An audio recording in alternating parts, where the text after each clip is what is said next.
Have you ever felt tired? Not just in your body, but deep in your soul. Like you're running through life, but going nowhere. But those who wait upon the Lord shall renew their strength. Not maybe, not someday, shall. This strength is not muscle.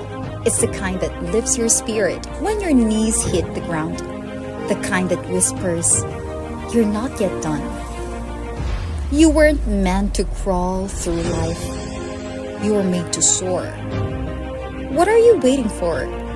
Let's continue to be soaring like angels. Today on Good Morning, Pastor. Good morning once again mga kapaglaom. And this morning ato makauban usa ka batan-on dasig nga district pastor sa North Central Mindanao Conference. Walay lain Pastor Kenneth Boots Bali. Good morning, Pastor. Good Welcome. morning, Pastor. Panibaya. Good morning, sir. Good morning, ma'am. Salamat kayo sa time, Pastor. Nganian ka. So para gimingaw po ko sa inyo, ha, ma'am, sir. Nidawat ko sa inyo Asa invitation. gani ang imong territory, Pastor Kenneth? Sa Lumbia Lumbia. District po ko, ma'am. Lumbia. Dol-dol ra diri. That is, going patalakag if mato kag MVC mga kapaglaw Mountain View College. Magyan. Ibabaw ni siya paingon sa Cagayan de Oro going Bukidnon. Yes. And thank you, Pastor, again. Alright, mga kapaglaw, mga atong topic is soaring like an eagle. Yes. Niya nga to ang key text, makita kini sa, actually, na siya key text nga, I will wait upon the Lord. Those who wait upon the Lord, ay saha, ako tong tanaw, no, gasa to nga Bible text, makita ang atong key text, actually, mga kapaglaom, no? If we were talking about soaring like an eagle, or ako pong naikuna-una wing soaring like an angel. Angel, Oh, oh. di ba? Parang mulupad O sige, man. itong Bible text. Nato'y Bible text actually, nga, Isaiah 40, 41. Yeah. Mga kapaglaw mo na itong topic, no? So, ang atong pangutana, actually, Pastor, nakarelate ni siya dito sa Bible text. Okay. What does it mean kuno to wait upon the Lord, and what do we have to think about when we say we're waiting on His coming? So first of all, for me, ang paghulat gyud sa Ginoo, ang iyang tubag is to pray, no? So ang prayer is a form of kanang pag-andam sa ato, whether He will answer or He will decline. Oh. So mo na nga ingon diri nga maghatag og verse sa Proverbs chapter 3 verse 5 and 6. Trust in the Lord with all your heart and He shall direct your paths. Mo na nga basta kita mag-adunay hangyoon sa Ginoo, ang paghulat mao ning pag-andam pod. So, kumbaga, munang giingon nila while waiting on the second coming of Jesus, you need to occupy yourselves. Wait upon the Lord, but you have also to do your part. Yes. Magpray, dayon occupy yourself with heavenly things. O sa atong ibabad, atong kaguli, immerse ourselves with the mission work. And then so that we can wait on Him enthusiastically and joyfully. Nga dili ta mapulaan, di ba, Pastor? Oh, tama Kay yun. kapoy ba yun magulat? Correct. Oo. I don't know ikaw, Wing, pero para sa ako, Kapoy eh.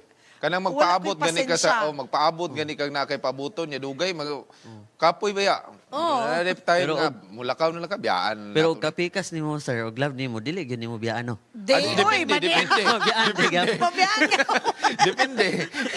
Actually, Nana, salamat po nga.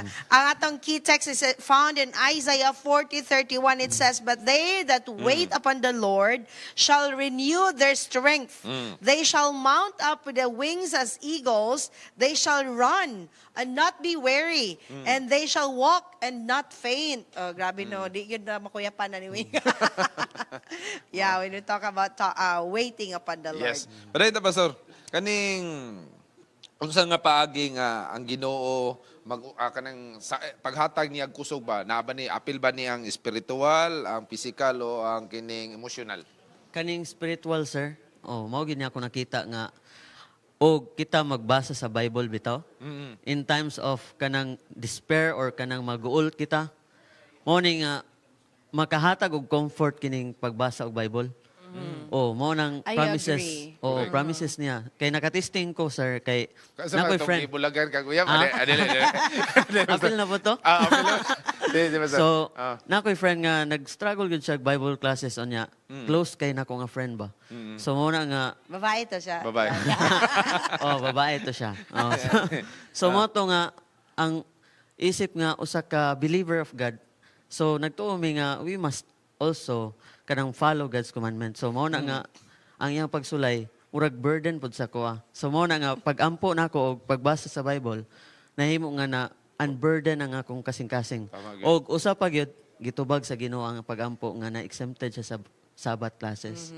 Oh, so I mo na- agree with that kay ingon ni ang Bible man God is God's letter to the world. God's gift to humankind. So if it is a God's letter, then ato siyang basahon it will remind us nga sa gugma sa Ginoo. Di ba min kay sa una, mingo kita sa atong panahon na pamatay Oo, mga sa letter atong- no. sa atong time, Karon sa atong wala time. naman yung mga Ay, love nakaabot. letters. Ang Ba- apa ka kanang Abot kuha na na ka, notes Pastor? ra. Nos sa lang. Balik-balikon pa Pero gito basa. sa among panahon sa una, love letter, Love email letter pa gina. gina siya, 3 days or 1 week aya mo abot, ay Correct. pa makitaan. Oo. Grabe, imo Ato baga post office. Ato baga post office. Usahay mo ato pa kasi mo silingan mo ato kag post office padala ka ni Correct. pamil. Tama. Pero what I'm saying is kung mingawon ka sa imong gihigugma, imong basahon ang letter. Correct. Then, Oo. hantod gani karon, Balik-balikon I don't mo know na. if napapa imong mga love letter. Wala na kay lain na magto lain na. Pero I mean, ma-remind ka Tama pa na mo, Char. magkatawa ka. Balikon Oo. mo labi na tong lami kay nga mga pulong. Yes. Oh, Labi na. Ma-remind ka. Unya kasagara pod nga letter na apoy perfume no? Oo, Dati Oh, siya sa na, una, uso pa sa unang scented Pahumutin na paper. O sa tanang mga batanon diha, Yawa lami ka, ka mo gi? kinabuhi sa una. Actually, kay kanabitaw ma-remind yun me all the time nga, uy, kaning gilove ko niya. Then ang mga words ba, very profound kayo. What, unsay mga, kaning giingon nga phrase, Pastor ba nga, run and not be weary, and walk and not faint. Unsay masuggest ani nga phrase about sa atong kinabuhi? So kining the word run naga-symbolize niya sa Dagan. kaning Dili ni siya pagpadayon. literal. O dili literal, symbolical ni siya. Nga as we continue our life, magpadayon ta sa atong pagpaningkamot, no? So ang kining paglakaw pod morning without giving up. Mo nang sa pagdagan bitaw natog marathon or unsa ba fun run. So Lautay usa gyud. ka pamaagi nga maka finish line gud ka dili ka nang paspas. Di ba? Pwede ra ka mo backline. Hinahinay. Oo. Hinahinay lang. Mo na nga ang walk, mo nang dili ka mo give up Correct. sa imong mga dreams. no? Unsahon man ang Oo. paspas niya, di ka ka-adtos finish line. Oo. Yeah, I like the point, Pastor, no, nga dili ka magpinaspas kay moabot sa point nga kapuyan, Kapuyan ka. naman ka. So kung hinay-hinay. Oo, hinay-hinay. Pero dili po ka pwede nga mo stay lang nga Oo. hinay gyud kayo. Dapat ang iyahang kuan ba, maintain ang imuha. Maintain ang Oo, speed. ang pacing. Ang Oo. pacing. Oo. So dapat, when we talk about Christian journey, dili kita nga, usahay manggod kay, grabe ka aktibo ba? Correct. Oh, Unya. gusto na itong paspas dayon. Pas mo sa'yo, na pagkauman kay, ma-disappoint Mao man kay ta. naman po'y mo babag. Mo na usahay bitaw ka ng grabe ka dasig lagi. paspas dali ra unya mababagan mapalong dayon no. Correct. Mo na nga ang importante magpadayon, magbaklay. Oo. Agree on Pero that. namang yung mga tao nga mo babag. Pero naputay mga tao, labi ng mga batanon nga gusto yung paspas yun.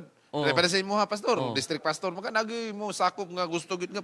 Paspas Gusto- gyud. Paspas gyud. Oo. Pero as a leader, you need to have that skill kung unsaon nimo sila ang ilang kapaspas nga tame nimo sila Madala. according to Correct. kana bitang hinay-hinay lang. Pero ayaw pod nga mapalong sila. Kay na may uban nga paspas kayo nga Nga, kung imo pong masubraan ba? kung masubraan siya pero kung imo pong paggangon mawala po wala sila. pod. Oo. So kailangan kabalaw ka Kabalaw mo sulod. makabaluon saon sila paggamit. Pag-win ba? All right, Pastor, dagan ta mga viewers karon wing no.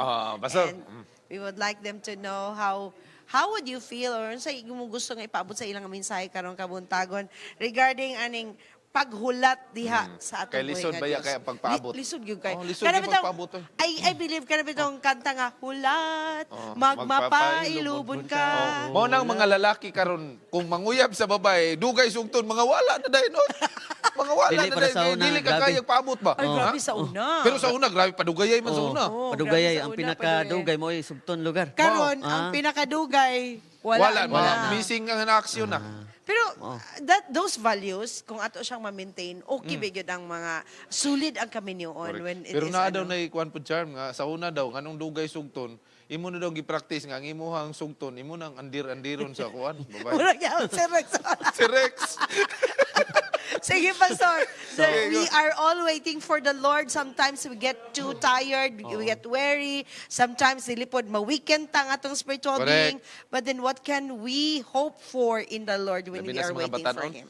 So, nakoy verse nga ihatag para sa atong tanan, no? Dili lang ni para sa inyo, ako dili para po din sa kuha. Kayo sahay sa human nature na to, gusto man gyud ta madali, no? Di gyud ta ganahag dugay, pero kini giingon sa 2 Peter chapter 3 verse 9. Akong basahon, the Lord is not slow in keeping His promise. Dili daw hinay ang Ginoo sa paghimo sa iyang saad. Naisumpay, but is patient with you. No?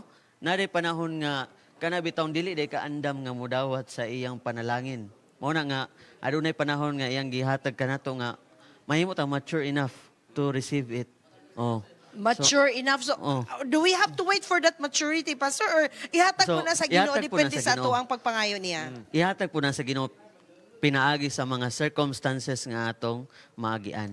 I agree with Oo. you. Kaya inay giingon wi nga sa una, di ba, gamay pa imong pagsulay kung Correct. gamay pa imong faith. But Pag then dako when your na. faith grow bigger, Dako na po. dako na po na imong pagsulay. Then kung makalagpas ka na, mas dako pa gyud ang imong pagtuo nga mahuptan. Amen. Thank you so much, Thank you, Pastor, Pastor. and God bless you Thank sa you. imong God territory bless. and ministries. And if I know there are a lot of you who are maybe visiting and traveling to Cagayan de Oro, please do not hesitate to go. Lumbia, Lumbia. Seventh-day Adventist Church. Yes.